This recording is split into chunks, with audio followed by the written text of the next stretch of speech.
کہ تم یہ کہو کہ میں نہیں آتا، تمہیں بلایا نہیں جاتا. جو مسجد میں نہیں آتا نا وہ توبہ کرے کہ اسے اللہ اپنے گھر میں نہیں بلا رہا. بندہ نہ آئے تو توبہ کرے اللہ سے، اللہ کون سا گناہ ہو گیا، میری حاضری نہیں ہو رہی ہے، کرم کر مجھے اپنے گھر میں بلائی رکھنا، مہمان بنائی رکھنا، اپنے پاس بلاتے رہنا.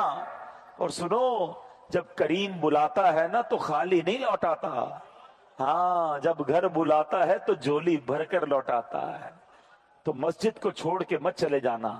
رمضان کے بعد مسجد کے اندر ایسے لگ رہا ہوتا ہے کہ مچھلی پانی کے باہر ہے، بے چین بے کل، سب سے آخر میں آنا ہے. ادھر امام صاحب نے سلام پھیرا، ادھر جانا شروع.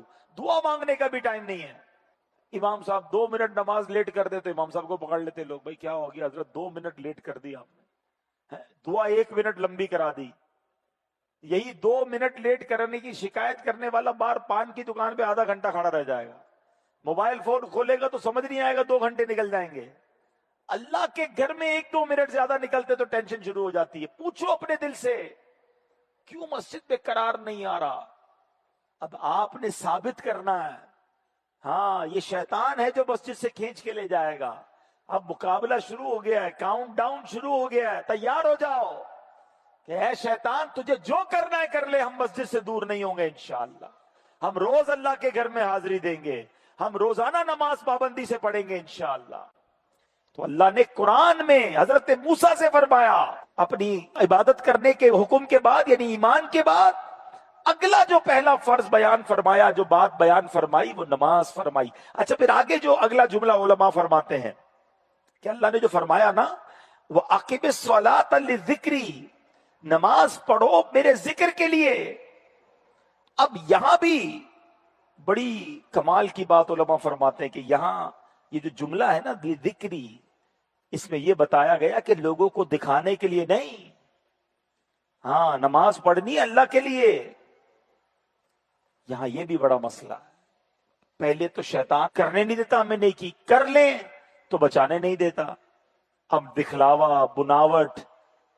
یاد رکھیے گا، ایک حدیث آپ سب کو یاد ہوگی، انما الاعمال بالنیات. یاد ہے نا؟ اعمال کا دار و مدار نیتوں پر ہے. آپ کو پتہ ہے یہ نیت کتنی خطرناک چیز ہے، اچھی بھی ہے اور خطرناک کیسی ہے. 2 بندے ساتھ نماز پڑھ رہے ہیں، کاندھے سے کاندھا ملا ہوا ہے.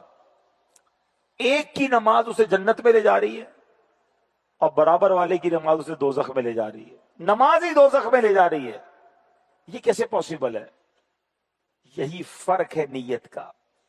Good intention and bad intention. اچھی نیت اور بری نیت. اچھی نیت کیا ہے؟ اللہ کا حکم ہے اس لیے نماز پڑھ رہا ہوں، میرے مالک کی بندگی کر رہا ہوں، اللہ کی رضا کے لیے پڑھ رہا ہوں، مجھ پر فرض ہے اس لیے پڑھ رہا ہوں. انشاءاللہ ان نیتوں کے ساتھ جو نماز پڑھ رہا ہے وہ نماز اسے جنت پہ لے جا رہی ہے. کوئی اس لیے پڑھ رہا ہے کہ یار وہ فلاں حاجی صاحب دیکھ رہے ہیں، ذرا دیکھیں گے تو بعد میں مجھے کہیں گے کہ یار پکا نمازی ہے، تھوڑا سا قرضہ مل جائے گا، تھوڑی مدد مل جائے گی. ہیں کچھ لوگ ہوتے ہیں جو گھر میں نماز پڑھیں تو اتنی اسپیڈ میں پڑھیں کہ بندہ گن نہیں سکتا رکعتیں ان کی. دھڑا دھڑ 2-4 منٹ میں تو ساری نماز پوری ہو جاتی ہے. اور مسجد میں آئے تو لمبی لمبی نماز، سب کے سامنے لمبی نماز، اکیلے میں شارٹ. دل سے پوچھو کہ یہاں جو آ کر نماز لمبی ہو گئی، دعا لمبی ہو گئی، سجدے لمبے ہو گئے، تلاوت لمبی ہو گئی، اگر اس میں یہ نیت شامل ہے کہ لوگوں کو پتا چلے کہ ماں بدولت کتنے بڑے نمازی ہیں، یہاں صلاۃ التسبیح نہیں چھوڑنی، گھر میں نفل نہیں پڑھنے. فرق دیکھیں، اپنے آپ سے پوچھیں. اگر کے ساتھ ٹیگ کر رہا ہوں یہ سب اس لیے ہے کہ لوگوں کو پتا چلے میں کیسا ہوں، تو پھر تو یہ نماز اللہ کے لیے نہ ہوئی نا. اس کو ریاکاری کو انگریزی میں کہا جاتا ہے آسٹنٹیشن، بناوٹ، دکھلاوا. اس کے بارے میں علماء نے یہاں تک لکھا کہ یہ شرک اصغر ہے. شرک اصغر کا مطلب یعنی چھوٹا شرک ہے. اس کی وجہ کیا ہے کہ جب بندہ اللہ کی عبادت کسی اور کو دکھانے کے لیے کرے، واہ واہ کے لیے کرے، تو یہ اللہ کے لیے تو نہ ہوئی نا. تو یہ غور کرنا ہے، اپنی نیکیوں کو بچانا ہے. آج بہت برا حال ہے، صدقہ دیتے تو سب کو بتاتے ہیں، نماز پڑھیں تو سب کو بتاتے ہیں. بہت ساری ایسی چیزیں ہیں، بہت ساری ایسی عبادتیں ہیں. میں ایک بلکہ سوال کر لیتا ہوں، چلیں سب سے چیک کریں اپنی زندگی میں ایسی کتنی نیکیاں ہیں ہمارے پاس جو میں جانوں اور میرا رب جانے. سوال کرو اپنے آپ سے, اکیلے میں بیٹھ کے چیک کرنا, پوری زندگی کو چیک کر لو. کوئی ایک نیکی ہے, کوئی دو نیکیاں ہیں, کوئی 10 نیکیاں ہیں جو کسی کو نہیں پتا دنیا میں, بس میں جانوں اور رب جانے. ہمیں تو نیکی کرنے کے بعد پیٹ میں درد شروع ہو جاتا ہے, یار کسی طرح بتاؤں تو صحیح میں نے آج کتنے درود پڑھے ہیں. کہ کچھ نہیں تو تسبیح کا رخ ادھر کر دیں گے تاکہ نظر پڑ جائے کہ بھائی 5200 بار درود پاک ہو گیا ہے حضرت کا. ارے ماشاءاللہ ماشاءاللہ. خود سوچیں اپنے دل سے, یعنی ہم اکیلے میں بھی کوئی نیکی کرے نا تو جی چاہتا ہے کسی طرح بتائے. اب مثال کے طور پہ کسی نے تہجد کی نماز پڑھی ہے, اب جب سے پڑھی ہے جب سے ٹینشن ہے, یار دیکھا ہی نہیں کسی نے, میں تو اکیلا پڑھ کے آیا ہوں, اب بتاؤں کیسے؟ کوئی تو طریقہ ڈھونڈو جس سے سامنے والے کو پتا چل جائے کہ میں نے تہجد پڑھی ہے. تب کبھی کبھی کیا بہانہ کرتے ہیں لوگ, یار آج بہت تھکا ہوا ہوں. اچھا خیریت تو ہے, کیوں تھکے ہوئے؟ بس وہ تہجد سے اٹھ گیا تھا نا. اچھا ماشاءاللہ آپ تہجد بھی پڑھتے ہیں؟ بس اس نے یہ کہا آپ تہجد پڑھتے ہیں, ادھر دل میں ٹھنڈک پہ گئی. وہ پنجابی میں کہتے دل وچ ٹھار پہ گئی. وہ واٹس ایپ پہ نہیں ہوتا, ہمارا میسج ریسیو ہوتا تو بلو ڈبل ٹک ہو جاتا ہے, تو ہم کو لگتا ہے میری تہجد اس کو ریسیوڈ ہو گئی ہے. بس انا للہ و انا الیہ راجعون. پتہ ہے اگر یہ نیت یہ تھی نا کہ اس کو تہجد پتا چل جائے تو اس کو ریسیوڈ ہو گئی, تمہاری ڈیلیٹ بھی ہو گئی. یہ سمجھو بات کو.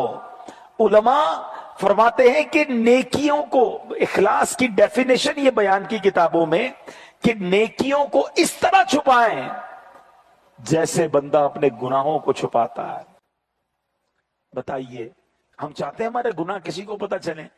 نیکیوں تو ڈھونڈ ڈھونڈ کے بتائیں گے. ہم تو ملتے رہتے نا لوگوں سے, اب جہاں گئے بیٹھے بغیر کسی موضوع کے, حاجی صاحب شروع ہو گئے, الحمدللہ میں رجب شعبان رمضان 3 مہینے کے روزے رکھتا ہوں, اللہ نے بڑا کرم کیا ہے, تہجد کا بھی بڑا اہتمام ہوتا ہے, الحمدللہ 2005 سے ہر سال عمرے پہ جاتے ہیں, 2012 میں حج میں بھی کیا گیا تھا. وہ ہمارے علاقے میں جو مسجد بنی تھی اس کی چھت بھی ہم نے ڈلوائی ہے. بندہ بولے آئی صاحب کس نے پوچھا ہے آپ کیا کیا نیکیاں کرتے ہیں؟ 15 سال پرانی نیکیاں گنوا دی ساری 15 منٹ کے اندر. ارے آج صبح آپ نے جھوٹ بولا تھا یہ یاد ہے؟ آپ کو 10 سال پرانا حج یاد ہے؟ تھوڑی دیر پہلے موبائل اٹھایا تھا اور اس موبائل نے آپ کو ایک حرام کام کروا دیا, حرام دکھا دیا, وہ یاد ہے؟ اس کی توبہ کر لی. نیکیاں یاد ہیں اور گنوانی ہیں, بار بار گنوانی ہیں. ایسا نہ کرو, یہ شیطان کے وار کو سمجھو. قرآن کی یہ آیت ہمیں بتا رہی ہے کہ عبادت کرنی ہے اللہ کے لیے, مگر یہاں پہلے کہتے تھے نیکی کر دریا میں ڈال, اب نیکی کر فیس بک پہ ڈال. ہر بندے کے پاس جناب اپنا اکاؤنٹ بنا ہوا, ادھر تصویر شیئر. ہمارا تو بس نہیں چلتا اپنا موبائل آگے رکھ کے نماز بھی لائیو کرتے رہیں کہ دیکھو کتنے سجدے کیے میں نے, کتنا لمبا سجدہ کیا ہے. کعبے کو پیٹ کر کے تصویریں کھنچوا رہے ہوتے ہیں. اب خود سوچیں. دیکھیں اچھا اب شیطان اتنا مردود ہے کہ جو میں یہ باتیں کر رہا ہوں نا, تو اس میں بھی شیطان ہمیں اپنے بارے میں نہیں سوچنے دے رہا ہوگا, ہمیں کوئی اور یاد آ رہا ہوگا. یہ مولانا صاحب بالکل صحیح کہہ رہے ہیں, وہ ہمارے حاجی صاحب ہے نا, جب بھی چندہ دیتے ہیں مسجد میں اعلان بھی کرواتے ہیں, تصویریں بھی لگاتے ہیں. ارے اللہ کے بندوں, میں کسی کے لیے نہیں کر رہا بیان, میں آپ کے لیے اور اپنے لیے کر رہا ہوں. لیفٹ رائٹ کسی کو نہیں دیکھو, کیونکہ ہمارے پاس we have no parameter to جج اینی بڈی. میں اور آپ کے پاس کوئی ایسا پیمانہ نہیں کہ ہم کسی اور کو جج کر لیں کہ دکھاوے کے لیے کر رہا ہے. وہ جانے, اس کا عمل جانے. انما الاعمال بالنیات, ابھی تو حدیث بیان کی ہے. ہو سکتا ہے کوئی اس لیے اعلان کرتا ہو کہ مجھے دیکھ کے باقی لوگ بھی چندہ دیں, مجھے دیکھ کر باقی لوگ بھی عبادت کریں. اس کی نیت اسے پتا ہے. اپنے دل سے پوچھو, میرے دل میں کیوں گھبراہٹ شروع ہو جاتی ہے, ٹینشن شروع ہو جاتی ہے کہ یار کسی طرح کسی بہانے سے بتاؤں تو صحیح میں نے کون سا عمل کیا ہے. پھر سوال پوچھو اپنے آپ سے, ایسی کتنی نیکیاں ہیں جو میں جانوں اور میرا رب جانے؟ اگر نہیں ہے, بالفرض جواب یہ آتا ہے کہ ایک بھی نہیں ہے, تو آج سے تو ایسی نیکیاں کرنا شروع کر دو نا کہ بس میں جانوں اور رب جانے. ایک بار فرشتوں میں ایک بحث شروع ہو گئی کہ اللہ کی سب سے طاقتور پاورفل مخلوق کون سی ہے. تو ایک فرشتے نے کہا کہ پہاڑ، ماؤنٹینز، پہاڑ تو اللہ نے زمین کو ساکت کرنے کے لیے، زمین کو مضبوط کرنے کے لیے میخوں کی طرح گاڑے ہیں نا، تو پہاڑ بڑے مضبوط ہیں۔ ایک فرشتے نے کہا نہیں، لوہا، لوہا تو پہاڑ کو بھی کاٹ دیتا۔ تیسرے نے کہا نہیں، آگ، آگ تو لوہے کو بھی پگھلا دیتی ہے۔ چوتھے نے کہا پانی، پانی تو آگ کو بھی بجھا دیتا ہے۔ اگلے نے کہا ہوا، ہوا تو پانی کو بھی بہا کے لے جاتی ہے۔ Confusion, debate. اب فرشتوں نے کہا اللہ سے ہی پوچھتے ہیں کہ یا اللہ تو ہی بتا دے، تیری سب سے پاورفل، طاقتور مخلوق کون سی ہے؟ سنو رب کی طرف سے کیا ارشاد ہوتا ہے۔